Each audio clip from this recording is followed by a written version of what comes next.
ओम शांति। आज का वरदान, व्यर्थ संकल्पों के कारण को जानकर उन्हें समाप्त करने वाले समाधान स्वरूप भव। व्यर्थ संकल्पों के कारण को जानकर उन्हें समाप्त करने वाले समाधान स्वरूप भव। समाधान स्वरूप बनने का आज बाबा ने वरदान दिया है। वरदान को बाबा ने एक्सप्लेन किया। व्यर्थ संकल्प उत्पन्न होने के मुख्य दो कारण हैं।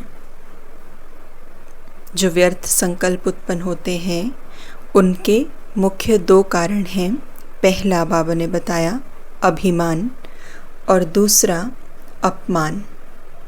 एक है अभिमान और दूसरा अपमान।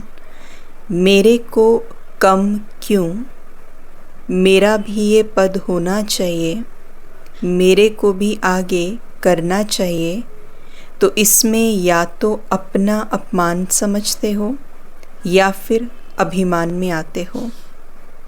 नाम में, मान में, शान में, आगे आने में, सेवा में अभिमान या अपमान महसूस करना, यही व्यर्थ संकल्पों का कारण है।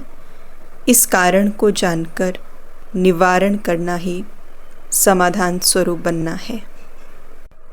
आज बाबा ने व्यर्थ उठने वाले संकल्पों का कारण बताया, दो कारण बताए, और ऑब्वियसली बॉडी कॉन्शियसनेस ही इसका आधार है, रूट है। ये तो सारे ताल टालियाँ निकल रही हैं आगे।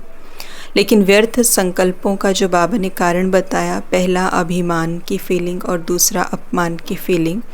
और जब ये दोनों फीलिंग्स आती हैं तो उस टाइम लक्षण क्या होते हैं, उस टाइम जो हमारा थॉट पैटर्न होता है वो कैसा दिखाई देता है, उसका एक प्रतिरूप बाबा ने, एक एग्जाम्पल बाबा ने शेयर किया कि तब किस तरह की फीलिंग्स आपको आती हैं। जब अभिमान या अपमान वाली स्थिति होती है तो आपके अंदर संकल्प चलते हैं कि मुझे कम क्यों आंक रहे हैं, मेरा ये पद होना चाहिए, मुझे भी तो थोड़ा सा पूछ लेना चाहिए, मेरी जगह आगे होनी चाहिए, मैं 10 साल से 20 साल से ज्ञान में हूँ, मुझे तो कोई पूछता नहीं है, नयों को आगे कर देते हैं, मुझसे कोई राय नहीं लेता है, बहुत सारी चीज़ें, तो मुझे आगे करना चाहिए। तो बाबा कहते कई बार इसमें अपना एक अभिमान वाला एक पर्सपेक्टिव ले आते हो और कई बार अपमान समझ लेते हो। आपको लगता है मेरी तो इंसल्ट कर दी, मेरे लिए ये बहुत इंसल्टिंग है।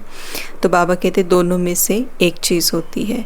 नाम में, मान में, शान में, आगे आने में, सेवा में, किसी भी तरीके से अगर हमें इंसल्टिंग लगता है और अगर हमारी ईगो आगे आ जाती है तो बाबा कहते हैं फिर उसी से व्यर्थ संकल्प पैदा होते हैं।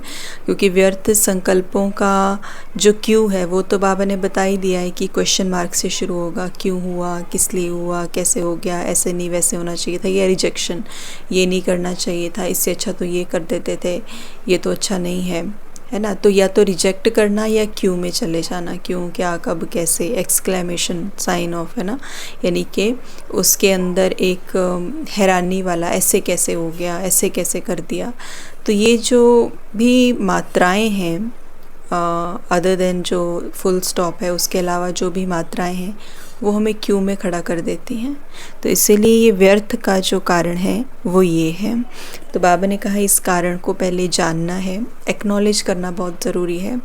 क्योंकि जब भी बाबा इस तरीके की मुरली चलाते हैं या इस तरीके का कोई सावधानी हमें देते हैं ना, कुछ टाइम के लिए याद रहता है लेकिन थोड़े टाइम के बाद फिर भूल जाता है। फिर क्या होता है ना, we try to give our self justifications. कि अगर मानिए एक सिंपल सा एग्जांपल लेते हैं कि हम सेंटर पे अपने मन से अच्छे से सेवा करते हैं, टाइम दे के करते हैं, बहुत कुछ करते हैं, बहुत सालों से यज्ञ में है। लेकिन अगर किसी कारणवश मानिए मेरी बात नहीं मानी गई, लेकिन कोई नए भाई बहन आए हैं या कोई उनकी बात को थोड़ी सी तवज्जो दे दी गई, अंदर किस तरीके के संकल्प चलते हैं। And the important part is जब वो संकल्प चल रहे हैं तो मेरी जस्टिफिकेशन क्या है।